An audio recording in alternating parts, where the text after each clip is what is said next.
adik-adik, kali ini kita akan belajar tentang materi kelas 11, yaitu larutan penyangga atau buffer. Nah, di sini kakak mempunyai dua buah larutan yang berbeda. Yang pertama, di sini ada larutan HCl dengan pH 1.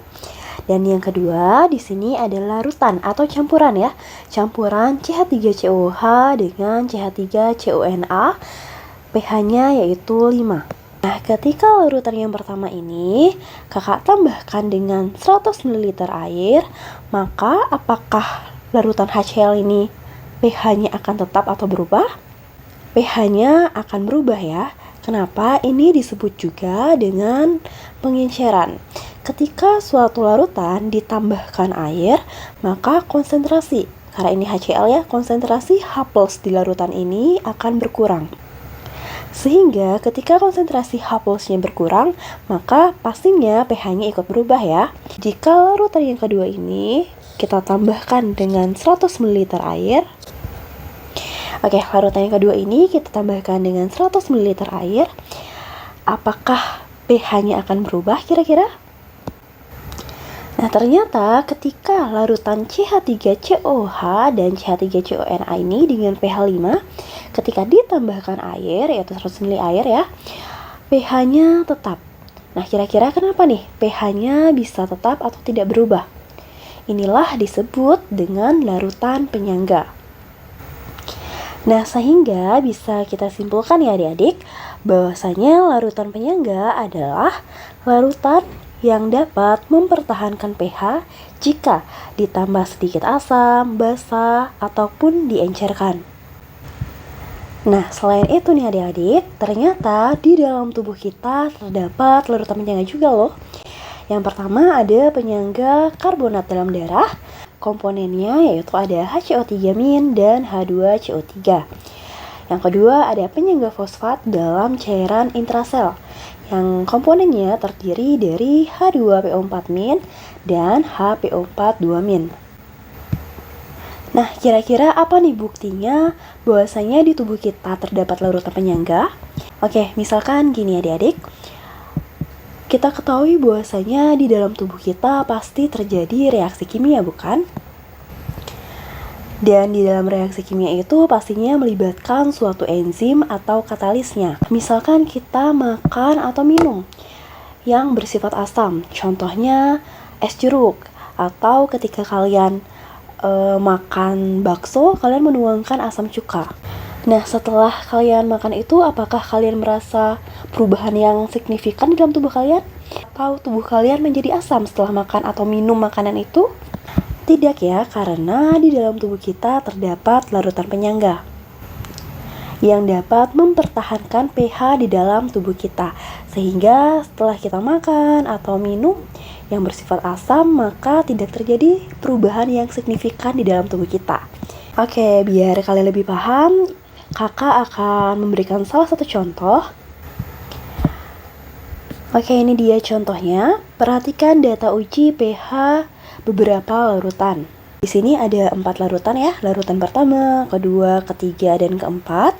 Dan di sini ada pH awalnya.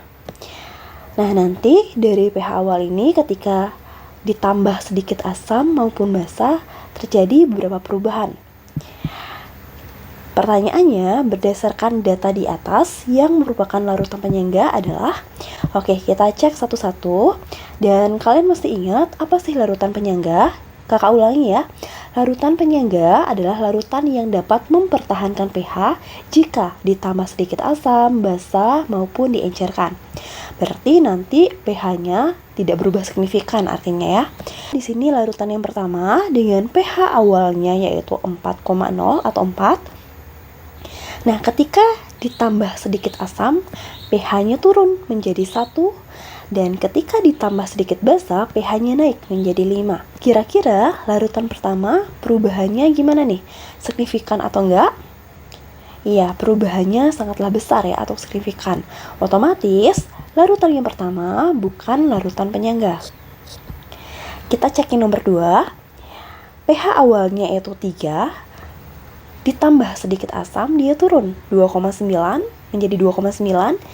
Ditambahkan basa, dia naik menjadi 3,1.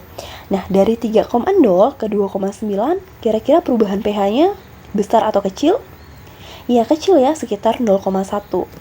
Dari 3,0 ke 3,1 juga perubahannya sangatlah kecil, yaitu 0,1 ya. Otomatis, larutan yang kedua adalah larutan penyangga. Nomor 3, larutan ketiga ya.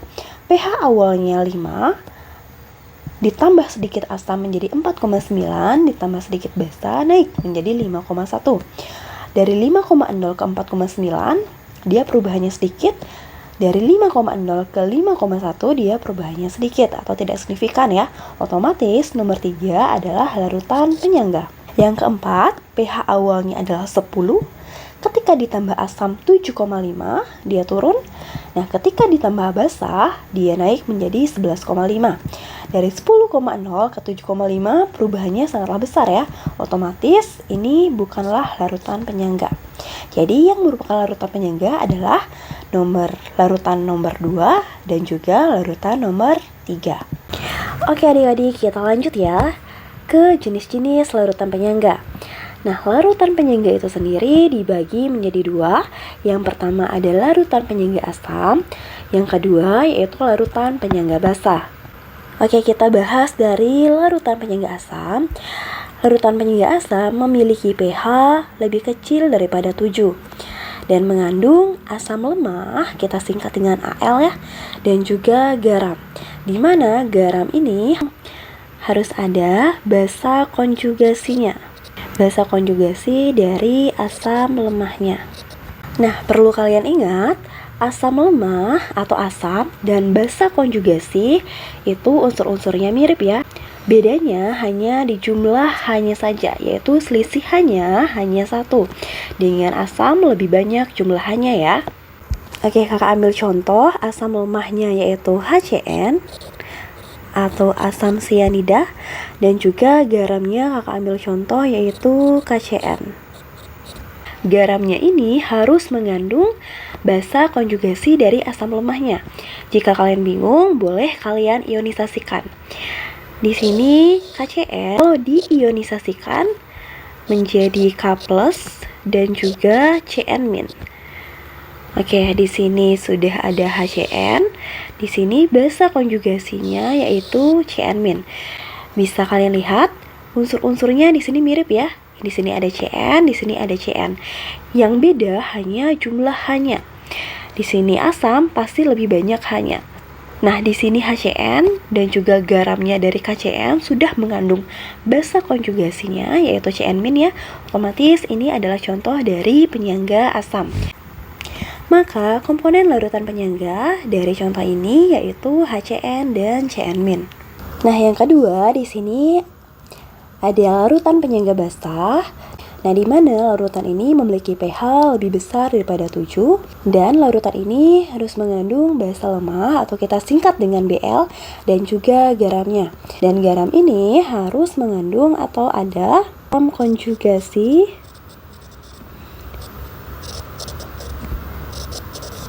asam konjugasi dari basa lemahnya. Kakak ambil contoh basa lemahnya yaitu NH3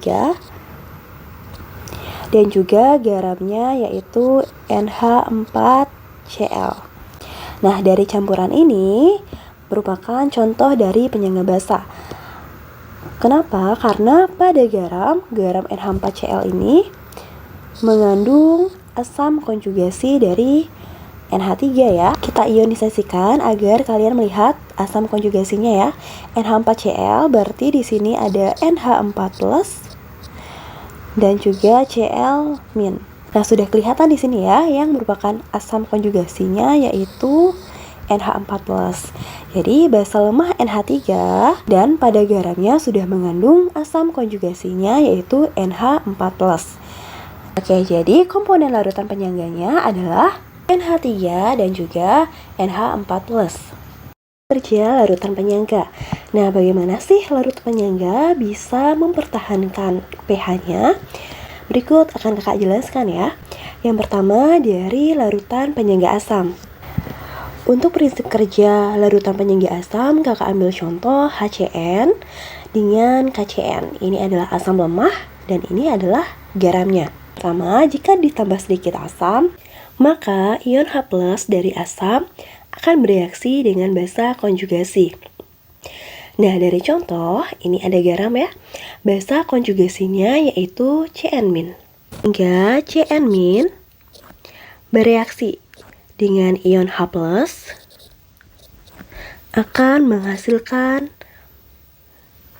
HCN. Sedangkan jika ditambah sedikit basa ini mengandung ion OH- ya, maka OH- dari basa akan bereaksi dengan asam lemah. Nah, di sini asam lemahnya yaitu HCN. Maka kita tulis reaksinya menjadi HCN bereaksi dengan OH- akan menjadi. Nah, jika kalian bingung produknya ini menjadi apa, boleh kalian ionisasikan.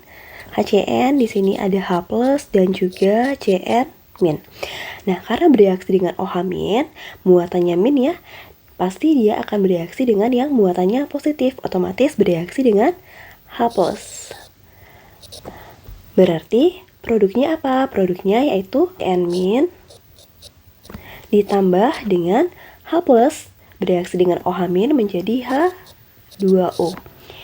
Nah, sehingga walaupun nanti larutan penyangga ditambah sedikit asam maupun basa atau bereaksi dengan H+ maupun OH-, produk yang dihasilkan yaitu HCN atau asam lemah maupun basa konjugasinya.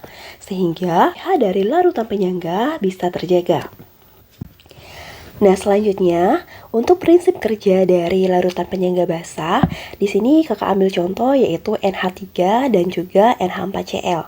Jika suatu larutan ini ditambah sedikit asam ini mengandung ion H+ ya, maka H+ dari asam akan bereaksi dengan basa lemah. Nah, di sini basa lemahnya yaitu NH3. Berarti reaksinya yaitu NH3 bereaksi dengan ion H+ akan menghasilkan NH4+. Sedangkan jika ditambah sedikit basa ini mengandung OH-, maka OH- dari basa akan bereaksi dengan asam konjugasi. Nah, asam konjugasi dari contoh yang keambil, di sini dari garamnya NH4Cl yaitu NH4+. Maka reaksinya NH4+ bereaksi dengan OH- akan menghasilkan NH3 dan juga H2O. Jadi hampir sama dengan penyangga asam ya. Ion H+ maupun OH- yang ditambahkan masing-masing akan menghasilkan asam konjugasi yaitu NH4+ dan juga basa lemah yaitu NH3. Sehingga nanti pH dari larutan penyangga bisa terjaga. Oke, gimana nih adik-adik, sudah paham kan? Sekian video dari kakak dan terima kasih.